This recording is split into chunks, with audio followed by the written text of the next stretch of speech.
Hey guys, this is Tamisha with Toolbox Divas, and in this video I'm going to show you how to solder or sweat copper pipes using the Bernzomatic Torch kit.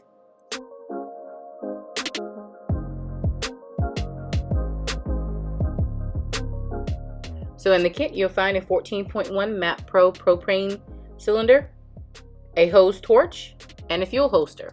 You want to start with assembling the torch. You want to remove the cap from the fuel cylinder and attach the regulator valve to the cylinder, making sure that the regulator valve is in the off position.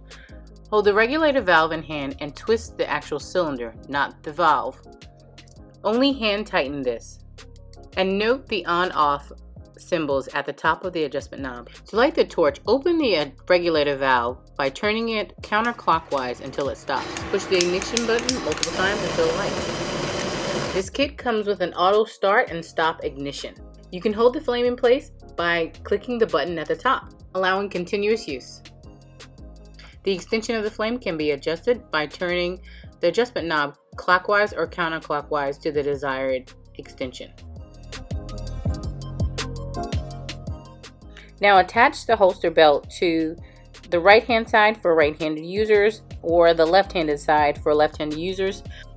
In the case of an emergency, you want to make sure that the cylinder is on the correct side for you so that you can easily remove the cylinder. Okay, now that we have our hose torch set up, now is time to actually solder the copper pipes. You want to make sure that your fitting matches the pipe that you're using. First, clean the surface of the copper pipe. Lightly sand the pipe and inside the fitting, or you can use a wire brush until it's shiny.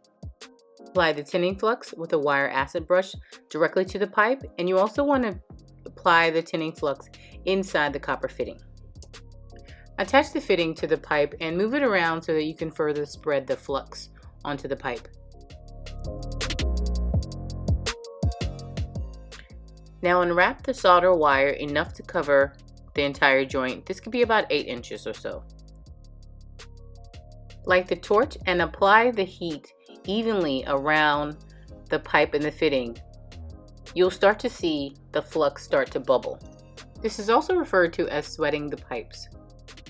Once the pipe and the fitting are hot enough, lightly touch the joint with the solder wire. If it's hot enough, you will start to see it melt. Work around the entire fitting and pipe joint, making sure that there are no holes or gaps in the solder. Remove the heat and inspect your joint. Again, you want to make sure there are no holes or gaps around the entire fitting of the pipe. Also avoid over soldering because this could clog the tube. While it's still warm, clean the connection using a wire brush or a rag to remove any excess solder. And that's how easy it is to solder or sweat copper pipes. I hope you enjoyed this tutorial. Please hit that thumbs up button and subscribe to this channel. And don't be shy, follow us on social media at Toolbox Divas on Facebook and Instagram. Alright guys, till next time.